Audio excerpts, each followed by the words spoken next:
Magandang gabi. Komportable na ba kayo dyan? Maghanda tayong maglakbay sa pinakadulo ng ating pag-unawa. Paano kung sabihin ko sa inyo na mayroong isang bagay sa universo na kayang gumalaw ng mas mabilis pa sa liwanag? Isang bagay na araw-araw na humahamon sa pinakakilalang batas ng pisika, ang batas na itinatag ni Albert Einstein. Tunog science fiction, hindi ba? Pero ito ay isang realidad. Ngayon, sa ating lecture or pagsasalaysay, pampatulog, tatalakayin natin ang isa sa pinakamaganda at nakakalitong misteryo ng kalawakan, ang misteryo ng cosmic shadow o anino sa kalawakan. At bago matapos ang ating paglalakbay na ito, maiintindihan ninyo kung paano malalampasan ang bilis ng liwanag nang hindi naman lumalabag sa anumang batas ng pisika. Sa palagay ninyo, ano kaya ang aninong ito? I-share nyo ang mga hula ninyo sa comments bago pa man tayo tuluyang magsimula. Tara na! Pero bago tayo sumugod sa paghahanap sa aninong ito, maglatag muna tayo ng pundasyon. Noong simula ng ikadalawampung siglo, ipinakilala ni Albert Einstein sa mundo ang kanyang Special Theory of Relativity o teorya ng espesyal na relatibidad. Isa sa pinaka-fundamental na prinsipyo nito ang nagsasabing ang bilis ng liwanag sa vacuum o kawalan ng hangin ay constant, isang nakapirming halaga. Ito ay humigit kumulang 300,000 kilometro bawat segundo. At hindi lang ito napakabilis. Ito ang absolute limit o ganap na hangganan ng bilis para sa anumang bagay na may mass, bigat, at nagdadala ng impormasyon. Bakit? Isipin nyo na pilit ninyong pinapabilis ang isang spacecraft o sasakyang pangkalawakan. Habang papalapit ang bilis nito sa liwanag, mas lalo pang dumarami ang enerhiya na kailangan ninyo para lalo itong pabilisin. Para maabot ang mismong bilis ng liwanag, kailangan ninyo ng infinite o walang hanggang enerhiya. Parang sinasabi sa atin ng universo, ang harang na ito ay hindi mo kayang lampasan. Ang prinsipyong ito ang naging pundasyon ng modernong pisika. Ito ang nagtatakda ng ugnayan ng sanhi at bunga, causality, at ng istruktura mismo ng space-time, espasyo-oras. Ang paglabag dito ay magdudulot ng paradox, isang kabalintunaan, kung saan maaaring mauna ang resulta bago pa mangyari ang sanhi. Kaya, paano nagagawang lampasan ng anino ang batas ng universo na ito? Simulan natin sa pinakapayak na tanong. Ano ba talaga ang anino? Nakasanayan na nating tingnan ito bilang isang madilim na bagay na palaging nakabuntot sa atin. Pero, mula sa pananaw ng pisika, hindi object ang anino. Isa itong bahagi ng espasyo kung saan hindi nakakapasok ang liwanag dahil may nakaharang na balakid. Ang anino ay kawalan ng mga photon. Wala itong mass, wala itong enerhiya, wala itong density o temperatura. Ito ay simpleng zero na impormasyon, isang kawalan sa daloy ng liwanag.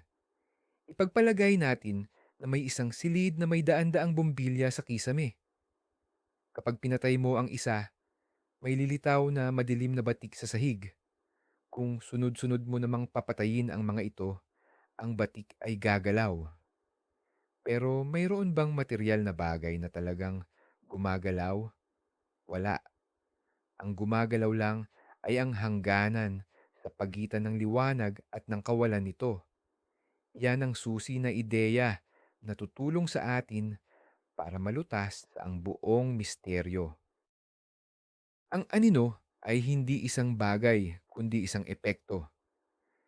Hindi ito sumusunod sa parehong mga batas ng physical objects dahil sa simula pa lang, hindi naman talaga ito isang physical object.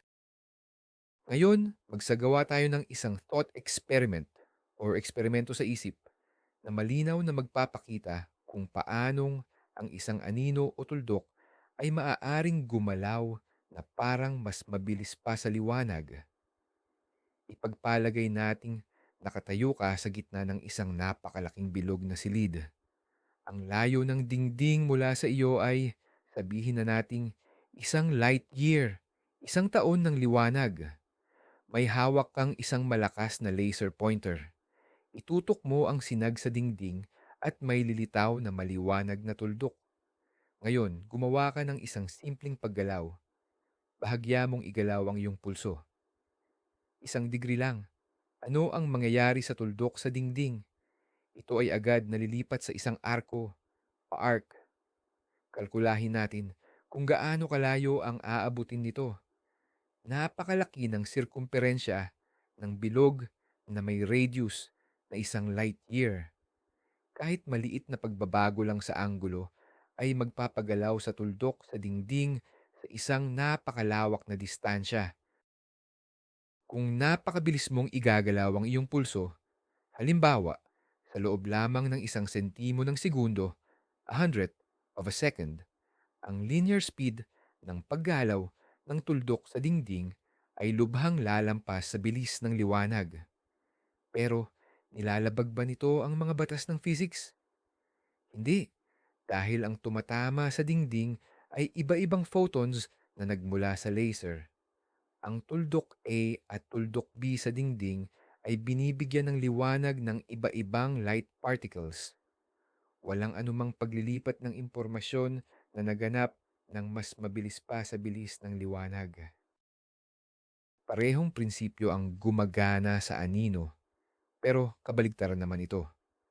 Ngayon, isipin natin ang parehong sitwasyon, pero may kaunting pagkakaiba. Wala kang flashlight na hawak. Ikaw mismo ang pinagmumula ng liwanag, parang isang bombilya. Sa harapan mo, may daliri kang hawak at hindi ito kalayuan sa iyo. Ang anino ng daliri mo ay tumatama sa parehong napakalayong pader na isang light year ang distansya mula sa iyo. Magiging napakalaki ng anino na iyan.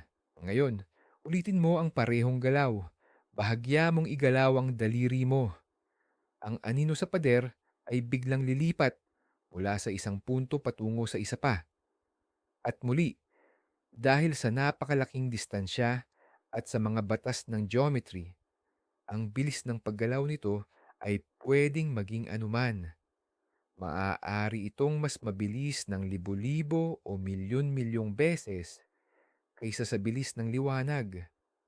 At ulit, wala itong paglabag sa mga batas ng physics. Ito ay dahil ang anino ay kawalan ng liwanag. Sa point A, huminto ang pagharang sa liwanag at sa point B naman, biglang naharangan ito. Ang dalawang pangyayaring ito ay hindi direktang magkaugnay. Ang impormasyon tungkol sa paggalaw ng daliri mo ay dumating sa iba't ibang bahagi ng pader sa bilis ng liwanag. Pero ang mismong hangganan ng anino ay teknikalmente gumalaw ng mas mabilis. Ilipat natin ang ating eksperimento sa isip patungo sa totoong kalawakan. Ang universo ay nagbibigay sa atin ng perpektong kondisyon para masaksihan ang pambihirang fenomenong ito. Kailangan natin ng pinagmumula ng liwanag, isang balakid at isang napakalayong screen o tabing. Bilang pinagmumula ng liwanag, pwedeng gamitin ang anumang bituin o maging ang isang buong kalawakan. Samantala, ang ating screen ay maaaring ang mga dambuhalang ulap ng interstellar gas at alikabok, ang mga nebula, na umaabot sa layong maraming light years. Ngunit ano naman ang magiging balakid? Kahit anong bagay na matatagpuan sa pagitan ng pinagmumulan at ng screen. Halimbawa, isang planeta, isa pang bituin, o kahit isang black hole. Pero ang pinakakaakit-akit na lumilikha ng mga anino na mas mabilis pa sa liwanag, ang superluminal shadows, ay ang mga pulsar. Ang mga kamangha-manghang bagay na ito ay perpekto para sa ating pag-aaral. Umiikot sila sa di kapani-paniwalang bilis at lumilikha ng epekto ng isang pangkosmikong parola. Sila ang nagpapahintulot sa atin na makita kung paanong ang anino ay literal na humaharurot sa kalawakan na iniiwan sa likod ang liwanag. Ano nga ba itong tinatawag nating pulsar? Mag-isip tayo ng isang bituin na higit na mas malaki kaysa sa ating araw. Pagdating sa katapusan ng buhay nito, sumasabog ito bilang isang supernova. Matapos ang napakalaking pangyayaring ito, ang matitira ay isang napakasiksik na sentro. Ang tawag sa bagay na ito ay neutron star. Ang siksik ng laman nito ay sadyang grabe, sa puntong ang isang kutsarita lang ng materialis na ito ay aabot na sa bilyon-bilyong tonelada ang bigat. Ang ilan sa mga neutron star na ito ay may napakalakas na magnetic field. Naglalabas sila ng makikitid na sinag ng radyasyon mula sa kanilang mga magnetic pole na naglalaman ng radio waves at maging ng nakikita nating liwanag. Kasabay nito, ang bituin mismo ay umiikot ng napakabilis, minsan daan-daang beses sa isang segundo. Dahil dito, ang sinag ng liwanag na ito ay humahagibis sa kalawakan tulad ng ilaw mula sa isang parola. Kapag naabot ng sinag na ito ang daigdig, nakakakita tayo ng paulit-ulit na pagkislap or flashes.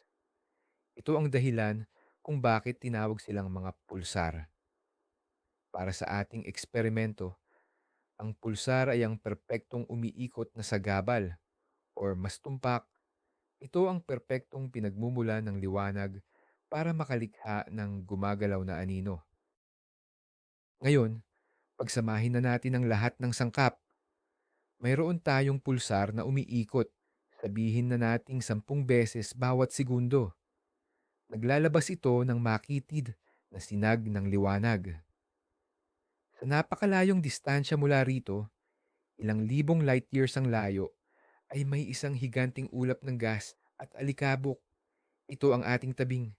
Ang sinag mula sa pulsar, habang humahagibis at tumatama sa ulap, ay nagpapaliwanag dito na lumilikha ng tumatakbong tuldok ng liwanag. Ang bilis ng tuldok na ito, gaya ng napag-usapan natin sa ating mental experiment gamit ang laser, ay maaaring higit na mas mabilis kaysa sa bilis ng liwanag.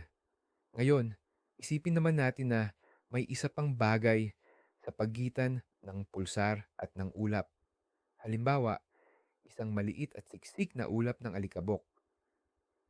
Haharangan nito ang sinag ng pulsar. Kaya, sa halip na light spot ang tumakbo sa higanting tabing ng malaking nebula, anino na ang hahagibis dito. At ang bilis ng aninong ito ay tiyak na magiging superluminal din o mas mabilis kaysa liwanag.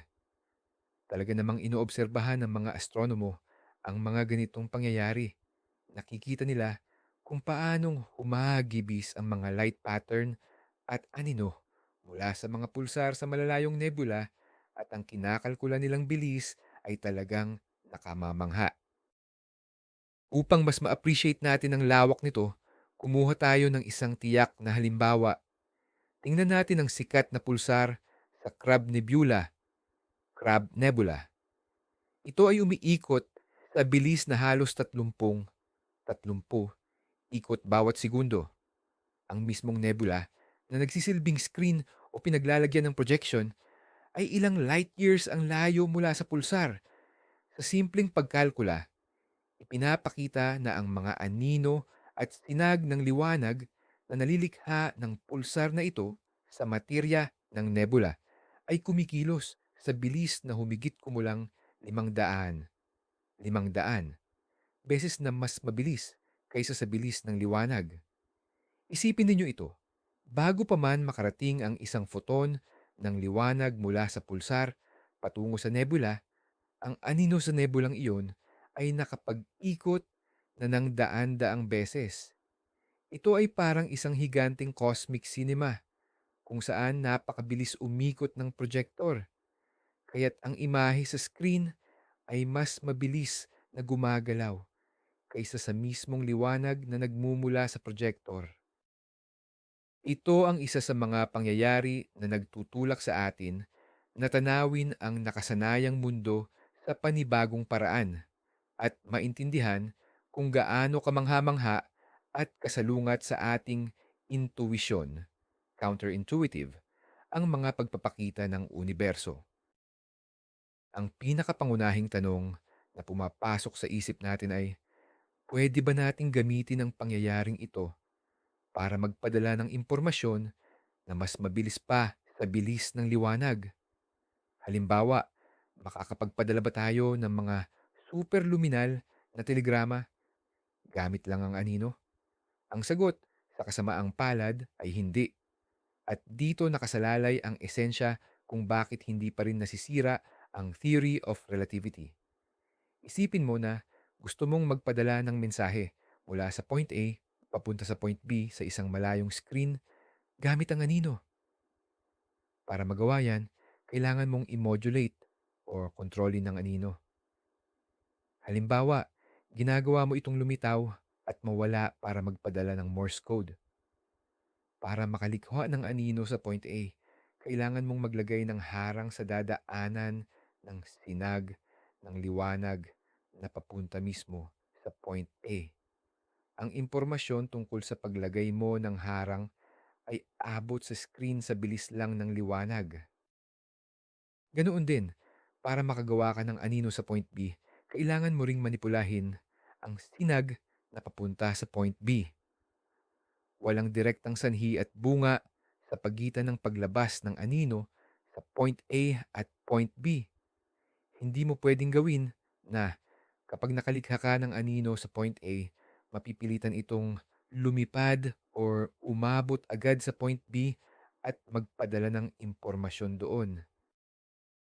Sa physics, may dalawang uri ng bilis.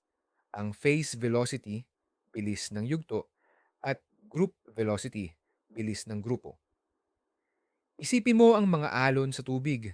Ang mga taluktok ng alon ay maaaring gumalaw sa isang bilis. Iyon ang phase velocity. Pero ang tunay na enerhiya ng alon o ang pangunahing masa nito ay gumagalaw naman sa ibang bilis. Iyon ang group velocity. At ang group velocity lamang ang hindi maaaring lumampas sa bilis ng liwanag, speed of light, dahil ito ang may kinalaman sa paglipat ng enerhiya at impormasyon. Ang paggalaw ng anino na mas mabilis pa sa liwanag, superluminal speed, ay isang klasikong halimbawa ng phase velocity. Ito ay bilis ng paggalaw ng isang abstract na harapan, front, o hangganan, boundary. Ngunit hindi ito aktual na pisikal na bagay. Isa pang halimbawa ng phase velocity ay makikita mo kapag ang mga alon ay tumatama sa baybayin ng pahilis. Ang punto kung saan ang alon ay bumabagsak sa buhangin ay maaaring tumakbo sa kahabaan ng dalampasigan ng napakabilis, mas mabilis pa kaysa sa bilis ng mismong alon sa dagat. Ngunit malinaw naman na walang tubig ang talagang gumagalaw sa kahabaan ng dalampasigan sa ganoong bilis. Isa lamang itong geometric effect. Sa anino, ganap na pareho ang sitwasyon. Kaya, ang paradox na ito ay nalulutas sa isang napaka-eleganteng paraan. Ang anino ay maaaring kumilos ng mas mabilis pa sa liwanag dahil hindi ito isang material na bagay at hindi rin ito nagdadala ng impormasyon o enerhiya. Ang paggalaw nito ay isa lamang ilusyon. Ito ay pagkakasunod-sunod ng magkakahiwalay na kaganapan ng pagdidilim na nangyayari sa iba't ibang punto ng espasyo.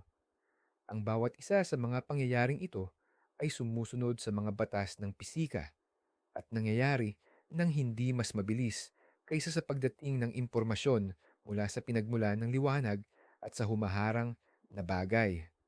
Ang teorya ng relativity ni Einstein ay nananatiling matatag. Ang limitasyon ng bilis sa kosmos ay umiiral pa rin. Ngunit ang pag-aalam sa katotohanan ito ay hindi ginagawang mas hindi kahanga-hanga ang phenomenon. Sa halip, nagdadagdag pa ito ng lalim.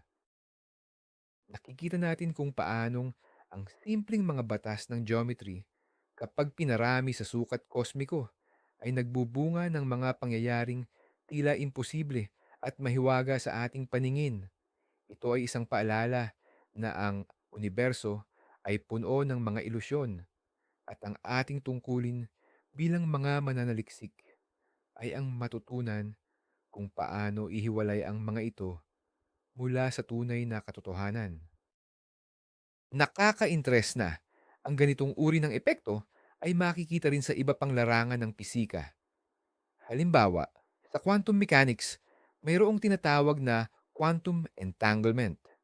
Ang tinawag ni Einstein na nakakatakot na aksyon sa malayo o spooky action at a distance. Ang dalawang entangled na partikula, kahit gaano pa kalayo ang agwat, ay kumikilos na parang iisang bagay. Kapag sinukat mo ang katangian ng isa, agad-agad na natutukoy ang katangian ng kasama nito. Tila ang impormasyon ay naililipat ng instant o mas mabilis pa sa liwanag. Ngunit kahit dito, walang paglabag sa batas ng sanhi at epekto, causality. Imposibleng gamitin ang epektong ito para magpadala ng meaningful na impormasyon ng mas mabilis sa liwanag. Hindi mo kasi makokontrol kung anong magiging resulta ng iyong pagsukat. Kaya, hindi mo ito magagamit para gumawa ng isang superluminal na telegrapo. Tulad ng sa kaso ng anino, ito ay isang kamangha-mangha at hindi madaling maunawaang pangyayari.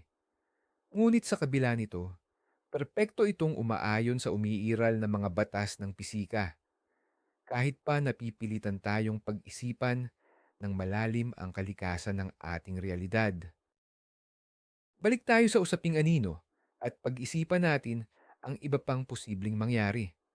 Paano kung ang pinagmumula ng liwanag ay hindi pulsar, kundi halimbawa, isang pagsabog ng supernova? Ang napakalaking kaganapang ito ay naglalabas ng matinding liwanag na kumakalat sa lahat ng direksyon, na parang isang lumalaking sphere ng ilaw. Kung may dadaan ng ulap ng alikabok ang liwanag na ito, nilikha ito ng tinatawag nating light echo o alingawngaw ng liwanag habang tumatakbo sa ulap. Pero paano kung may mas maliliit at siksik na bagay sa pagitan ng pagsabog at ng ulap? Sila ay magtatapon ng sarili nilang anino sa papalawak na sphere ng liwanag. Ang mga aninong ito ay hindi lang gagalaw, lalawak din sila at mag-iiba ng hugis na lumilikha ng mga pambihira at kahangahangang tanawin sa kalawakan. Sa pagsubaybay sa galaw ng mga aninong ito, maraming malalaman ang mga astronomo tungkol sa three-dimensional na istruktura ng espasyo sa pagitan ng mga bituin na sa tingin natin ay walang laman at transparent. Kaya, ang isang anino ay hindi lang isang nakakaintrigang palaisipan, kundi isang napakalakas na kagamitan para sa pagtuklas sa universo. Tingnan pa natin ang isa pang halimbawa na katulad ng sa anino, ang epekto ng gunting. Isipin mo na mayroon tayong higanting gunting sa kalawakan na ang mga talim ay umaabot sa layong light years. Kapag sinimulan nating isara ang gunting na ito, ang mismong punto ng pagtatagpo ng dalawang talim ay gagalaw. Habang palapit ng palapit ang mga talim, lalo namang bibilis ang paggalaw ng puntong iyon. Sa pinakahuling saglit bago ito tuluyang magsara, ang bilis ng puntong ito ay maaaring mag-abot sa infinity. Pero tandaan natin, ito ay purong epektong geometriko.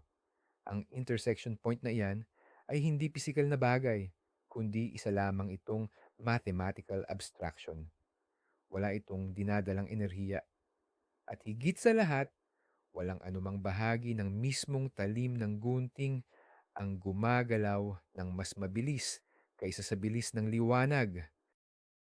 Ang halimbawang ito ay talagang katulad ng sa anino, dahil ipinapakita rin nito kung paano ang paggalaw ng isang abstract point o hangganan ay formal na maaaring lumampas sa bilis ng liwanag nang hindi lumilikha ng anumang pisikal na paradox. Ang universo ay punong-puno ng ganitong uri ng bitag para sa ating likas na pag-unawa, lalo na dahil ang ating intuisyon ay nabuo sa isang mundo kung saan mabagal ang mga bilis at maliit ang mga distansya. Masasabi ba nating impormasyon ang anino? Sa isang banda, oo. Kapag may anino, alam natin agad na may nakaharang sa pagitan natin at ng pinanggagalingan ng liwanag. Pero ito ay impormasyon sa pinakapasibong paraan. Ang anino mismo ay wala nang idadagdag na bagong masasabi. Lahat ng impormasyon tungkol sa harang na iyon ay naka-encode na sa daloy ng liwanag o sa kawalan nito at kumakalat kasabay nito.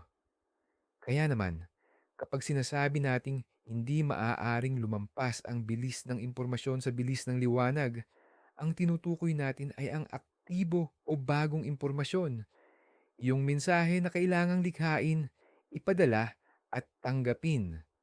Ang anino naman ay isa lamang bunga ng mga pangyayaring nag-ugat na sa nakaraan.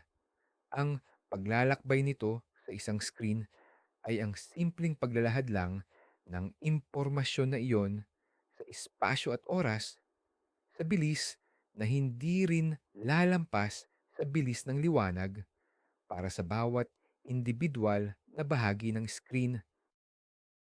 Dahil sa pangyayaring ito, napipilitan tayong pag-isipan kung ano ba talaga ang kahulugan ng pagkilos.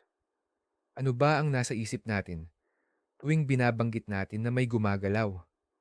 Kadalasan, ang naiisip natin ay isang bagay na naglalakbay mula sa point A patungo sa point B at nananatili itong buo. Pero ang pagkilos ng anino ay ibang usapan. Sa halip ito ay maihahalin tulad sa sikat na wave sa stadium kung saan paisa-isang tumatayo at umuupo ang mga manonood. Ang wave ay tumatakbo sa mga bleacher or grandstand. Ngunit ang bawat isang tao ay nananatiling nakatayo o nakaupo sa sarili niyang pwesto. Ang gumagalaw lamang ay ang pattern o ang mismong hugis. Ganito rin sa anino. Walang anumang substansya or pisikal na bagay ang talagang naglilipat ng pwesto. Ang tanging kumikilos ay ang hangganan, boundary, na nabubuo sa pamamagitan ng mga local events. Ang pag-intindi sa pagkakaiba na ito, ang pagitan ng paggalaw ng isang bagay at ng paggalaw ng isang pattern ay siyang susi para maresolba ang maraming paradox sa physics. Hindi lang ito limitado sa mga usapin tungkol sa bilis ng liwanag, kundi pati na rin sa mas malalim at mas komplikadong aspeto ng agham. Paano naman ang black holes? Posible ba na makita natin ang anino nila na gumagalaw ng mas mabilis pa sa bilis ng liwanag? Walang duda, ang black hole ay itinuturing na perpektong harang o balakid sa liwanag. Ang anino nito ay ang rehiyon kung saan hindi na makakatakas ang liwanag na tinukoy ng tinatawag nating event horizon. Kung umiikot ang isang black hole at malapit ito sa isang napakaliwanag na source tulad ng isang accretion disk, ang anino nito na tumatama sa malalayong bagay sa kalawakan ay maaari ring gumalaw sa superluminal speed. Higit pa rito, ang pag-aaral sa hugis at dinamika ng anino ng black hole ay isa sa iilang paraan para direktang masubukan ang general theory of relativity sa ilalim ng matitinding kondisyon. Kaya naman, ang mismong larawan ng anino ng black hole na M87 na nakuha ng Event Horizon Telescope ang naging isa sa pinakamalalaking scientific breakthrough nitong mga nakaraang taon. Ang konsepto ng paggalaw na mas mabilis pa sa liwanag ay hindi lang pala lumalabas kaugnay ng mga anino at nakakaintriga ito. Sa kosmolohiya, halimbawa, dahil sa patuloy na paglawak ng universo, may mga malalayong galaksya na lumalayo sa atin ng mas mabilis pa kaysa sa bilis ng liwanag. Ngunit hindi ibig sabihin nito na sila ay tumatakbo sa loob ng espasyo ng mas mabilis sa liwanag. Ang mismong espasyo sa pagitan natin at ng mga galaksiyang iyon ang siyang lumalawak. Kaya ang resulta, ang liwanag na kanilang inilalabas ay hinding-hindi na makakarating sa atin. Para silang permanenteng nawala sa likod ng ating cosmological na abot tanaw. At muli, hindi ito lumalabag sa teorya ng relatibidad dahil ang pinag-uusapan natin dito ay hindi paggalaw sa loob ng espasyo, kundi ang mismong paggalaw ng espasyo. Ito ay isa pang malinaw na halimbawa kung paanong ang universo sa malalaking sukat ay kumikilos ng ganap na kakaiba sa ating nakasanayan. Balik na tayo sa ating paksang nakakakalma at nakakaantok, ang mismong katotohanan na nakahiga tayo ngayon, ligtas at payapa at nagbubulay-bulay sa mga napakagara at malalalim na konsepto ay isa ng kahanga-hanga. Tayo, mga nilalang na naninirahan sa isang munting planeta malapit sa isang karaniwang bituin ay natuto ng umintindi sa mga batas na nagpapagalaw sa universo. Sa isip natin, kaya nating maglakbay ng bilyon-bilyong light years at guni-gunihin ang mga anino na humahabol sa mga nebula sa bilis na daan-daang beses na mas mabilis pa sa liwanag. Ang proseso ng pag-alam na ito, ang pagpapalawak ng ating kamalayan upang yakapin ang kalawakan ay nakakakalma at nakakabighani. Nagpapaalala ito sa atin na kahit ang pinakamadilim at pinakahindi maunawaan ng mga bagay tulad ng anino ay nagtatago pa rin ng kahangahangang ganda at malalim na kahulugan. Ang tinatawag na superluminal shadow phenomenon ay isang napakagandang metapora. Minsan, may mga pangyayari sa buhay natin na parang imposibleng mangyari. Mga insidente na tila lumalabag sa lahat ng batas. Nakikita natin kung paanong ang anino ng isang pangyayari ay humahagibis sa ating kapalaran ng napakabilis. At pakiramdam natin parang nabaliw na ang mundo. Pero kung susuriin nating mabuti, kung mauunawaan natin ang mekanika ng pinagmulan nito, makikita nating sumusunod pala ito sa sarili niyang mga batas. Na ito pala ay epekto lang ng perspektiba, isang laro ng liwanag at dilim. Hindi man tuluyang nawawala ang mismong pangyayari dahil sa pag-unawang ito, nagdudulot naman ito sa atin ng kapayapaan at kalinawan. Nagagawa nating makita ang realidad sa likod ng ilusyon at makita ang kaayusan sa tila kaguluhan. Ganoon din sa kalawakan, sa likod ng nakakatakot at kakatwang pangyayari ng superluminal shadow ay nagtatago ang isang simple at eleganteng geometriya. Sa pagtatapos ng ating paglalakbay ngayong gabi, napagtanto natin na ang isang anino ay talagang maaaring gumalaw ng mas mabilis pa sa bilis ng liwanag. Ngunit ang kilos na ito ay isa lamang ilusyon, isang magandang laro ng geometriya at malawak na distansya sa kalawakan. Hindi ito nagdadala ng materya, enerhiya o anumang impormasyon, kaya't hindi ito lumalabag sa mga fundamental na batas ng pisika. Ang paradox na ito ay hindi pagkakamali sa teorya. Sa katunayan, isa pa itong matalino at eleganteng patunay.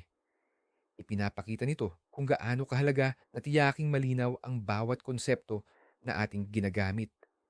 Ang paggalaw ng isang bagay at ang paggalaw ng isang pattern ay hindi pareho. Patuloy itong ipinapaalala sa atin ng universo sa pamamagitan ng paghahagis ng walang katapusang mga bagong misteryo. At ang paglutas sa mga misteryong ito habang lumulubog tayo sa mga sikreto ng kosmos ay isa sa pinakanakapapayapang bagay na maaari nating gawin. Kaya naman, Sa araw na ito, nasaksihan natin kung paanong ang isang bagay na kasing simple at pangkaraniwan ng anino ay nagiging isang kahangahangang penomeno sa sukatan ng universo. Isang penomeno na tila ba sumasalungat sa pinakamatibay na mga batas ng kalikasan. Naintindihan natin na ang anino ay hindi isang bagay, kundi ito ay kawalan ng liwanag. At dahil sa katangiang ito, tila ba malaya itong nakakakilos. Kaya't ang hangganan ng liwanag at dilim ay nakakapaglakbay sa napakalaking cosmic screen sa bilis na mas mabilis pa sa bilis ng liwanag. Ngunit natutunan din natin na hindi nito nilalabag ang mga batas ni Einstein dahil ang aninong ito ay hindi kayang magdala ng impormasyon. Ito ay isa lamang magandang optical illusion, isang phase velocity na isinilang ng geometriya ng malalawak na kalawakan. Ang kaalamang ito ay hindi nagpapababa sa hiwaga, bagkus mas pinapaganda at pinapatingkad pa nito ang kababalaghan. Salamat at naglaan kayo ng oras para pagnilayan ang mga misteryo ng universo kasama ko. Kung nakatulong ang cosmic puzzle na ito para kayo ay makapag-relax at mapaisip, paki-like at mag-subscribe sa channel para sa mas marami pang sleep lectures. Huwag din kalimutang i-click ang notification bell para hindi mo mapalampas ang susunod nating paglalakbay. Ano-ano pa bang physics o cosmic paradoxes ang gusto ninyong pag-usapan natin sa mga susunod na video? Hinihintay ko ang inyong mga ideya sa comment section. Good night at mapayapang panaginip.